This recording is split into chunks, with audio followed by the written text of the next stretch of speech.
The 1980s was a decade where cinema exploded, multiplexes were spreading across the country, more movies than ever were being made, and Hollywood would hit a gold mine of iconic movies that would capture the hearts of a generation, films that defined genres with memorable moments and unforgettable one-liners. But like any good thing, some of these classics had sequels that should have never left the studio's office, whether it was nostalgia gone wrong, an ill-advised shift in tone, or a cash grab in search of a fleeting audience. Some sequels were better left unmade, so grab your popcorn and your sense of disbelief as we dive into the sequels of 80s movies that completely missed the mark.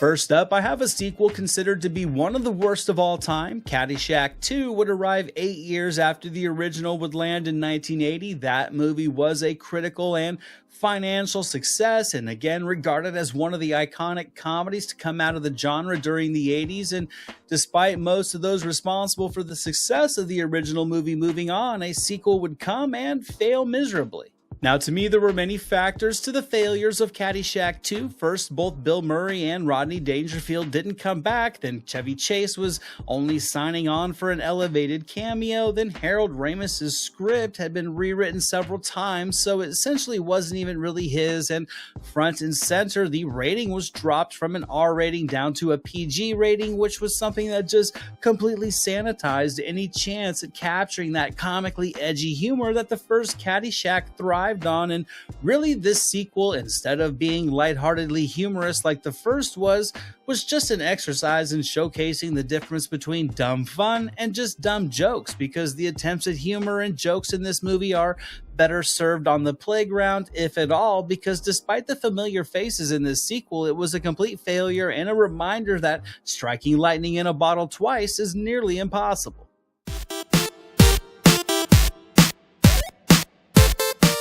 Now, this sequel would come out 33 years after the release of Coming to America in 1988. I think many people would say that Coming to America is an iconic film from the 80s, one of Murphy's best, and still a laughable film all these years later. A lot of the original focal cast members would return for Coming to America in 2021, but they were sadly not able to relive the magic. To me, this movie just felt tired from the opening scene, and with a softer PG-13 rating and a writing that really lacked any fresh sense of humor, this movie was a complete miss. Some of the choices in this story, I think, almost actively served to undercut the original classic just for the sake of trying to rouse a cheap laugh, and I think it completely failed. The supporting characters, outside of Snipes, do little to add anything to this watered-down sequel. Much of it is a reliance on retreading old bits from the first film that worked, and where the first film was just effortlessly hilarious, this movie struggles to be funny from start to finish, and you can feel that it is desperately trying. Murphy and Hall land some chuckles. The larger dance performances are entertaining as well, but this movie struggles to find its purpose and a connection to its core audience. Now, this next sequel is a case where there was plenty of potential for one given the concept of the first. Just 4 years earlier, Fletch charmed audiences with Chevy Chase delivering one of his most amusingly grounded performances. He was back for this sequel, yet Fletch Lives from 1989 ended up being a complete misfire as a sequel and just an unfunny comedy. I'm a lifelong Chevy Chase fan. I love his comedic timing, his snarky personality is amusing, and his ability to do physical humor is fantastic. Fletch is one of my favorite Chevy Chase movies, but I could just never get into the lazy humor in Fletch Lives for some reason. Instead of delivering clever wittiness to fuel all the silly comedic antics, Fletch Lives is just a series of low-hanging fruit attempts at laughs, and it kind of fails at nearly every level. Instead of Chase actually being funny like he usually is, Fletch Lives is one of those movies where you can see he's actually trying to be funny, and when that is the case for a comedian, it's pretty much a lost cause. Fletch Lives should have delivered another clever caper for Chase to bumble his way through. Instead, the sequel just completely shifts the tone. It relies on racial and sexual stereotypes for the humor, only to end up being too stupid to even be considered offensive.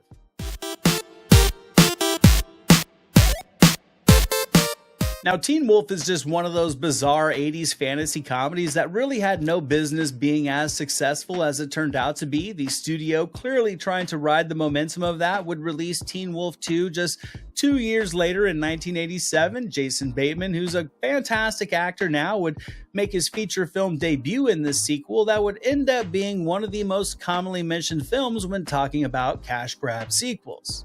Thinking the charm and charisma of Michael J. Fox could simply be replicated in a sequel was a big mistake, and this assembly line follow-up simply attempts to repeat everything that worked in the first film, only to learn the hard way that some comedies are just designed to be a standalone. Teen Wolf 2 moves the setting to college. Teen Wolf is now the cousin. The sport is swapped from basketball to boxing, and all the same joke attempts are brought back around for a remix. This movie has musical dance performances, creepy effects, and waves of comedy that just comes off as instantly stale. There are some familiar faces in this movie, and to his credit, Bateman does have his moments as a rookie actor, but Teen Wolf 2 is a sequel buried under the weight of its own laziness, as it finds no true point for existence and struggles to deliver a genuine laugh.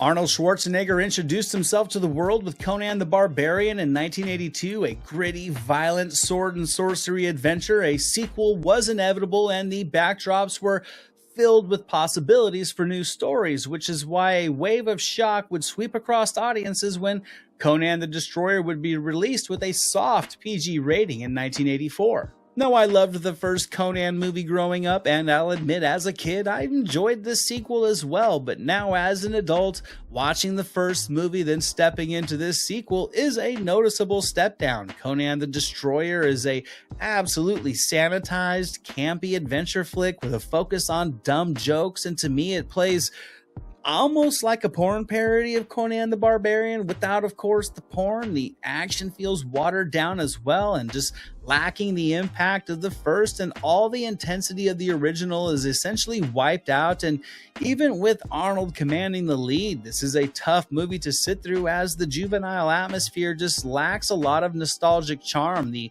cast has its moments and some of the action lands with appeal, I guess, but overall this kidified version of Conan was a complete miss and certainly a franchise killer for Arnold.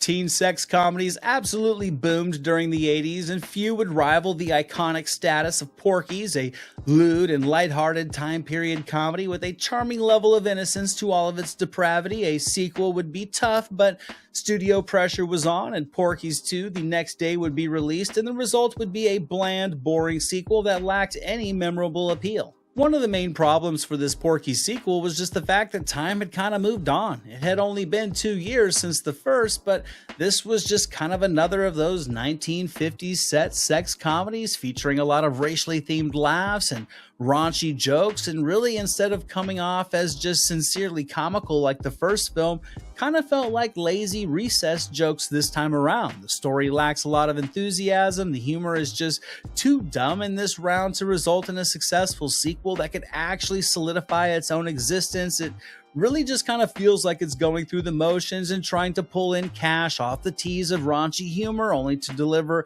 waves of stupid jokes that lack all that hidden wittiness that the first Porky's was able to use to capture audiences just 2 years earlier. But that really shows the difference a film can make when it has a likable collection of characters to another film that doesn't.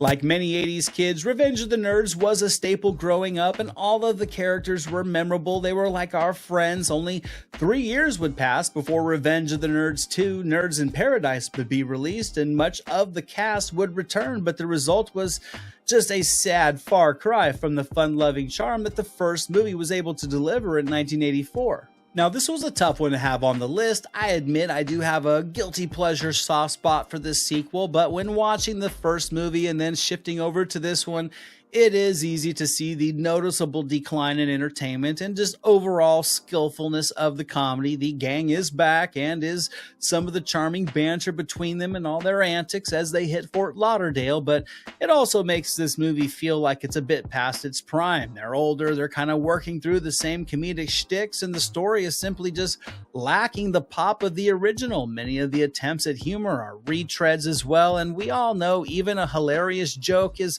slightly less hilarious the second time. So when you're trying to sit through this sequel that is just blatant in its recycling of the dumb laughs, it is fatiguing. So when comparing it to just the raunchy brilliance of the original, this sequel flounders magnificently.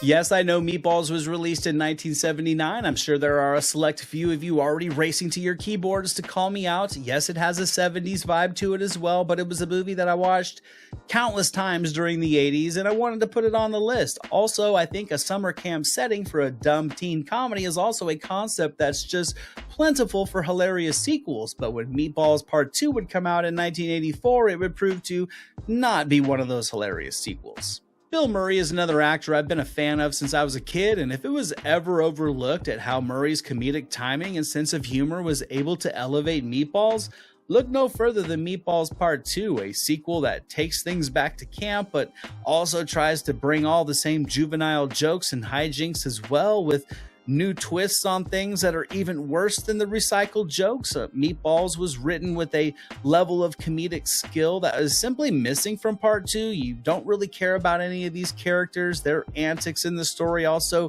fail to bring anything unique to the table. It's PG like the first, but traditionally with ineffective comedies like this one, there are some raunchy jokes to lean back on, but even that was missing from this sequel that's pretty much almost instantly forgettable, which is too bad when you have actors like John Larroquette and Richard Mulligan who are capable of laughs when the writing allows them.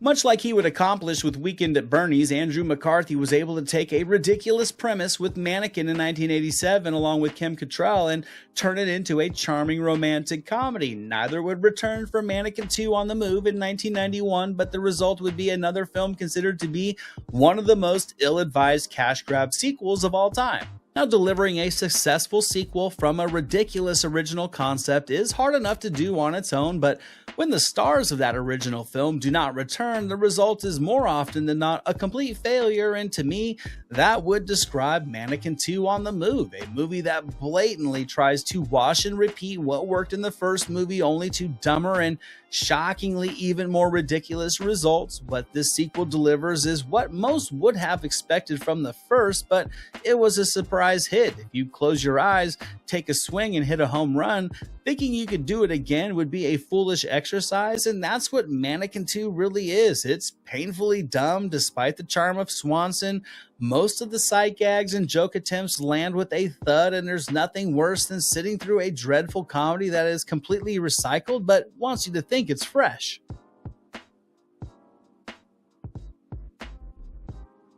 And closing out this list is a sequel that was probably the most head-scratching when Larry Richard and the body of Bernie Lomax would return for Weekend at Bernie's 2 in 1993. The first film, yes, was a comical adventure of mishaps that just worked. It had a summer vibe to it. It already required a massive suspension of disbelief, so it was surprising when the studio attempted a retread 5 years later. Weekend at Bernie's is just one of those delightfully silly comedies from the 80s that definitely has its place in pop culture, and I'll give them credit. Being able to pull off an adventure of comedy with two guys parading a dead guy around is an absolute gamble, and it did pay off through the charm of McCarthy and Kaiser and Silverman. Now, delivering a successful movie off of a complete long shot and thinking that it can be done again is really just a true testament to the arrogance of studio execs and their just low perception of audience intelligence. I mean, using a voodoo-themed plot to bring Bernie back for a completely new film and thinking that they could just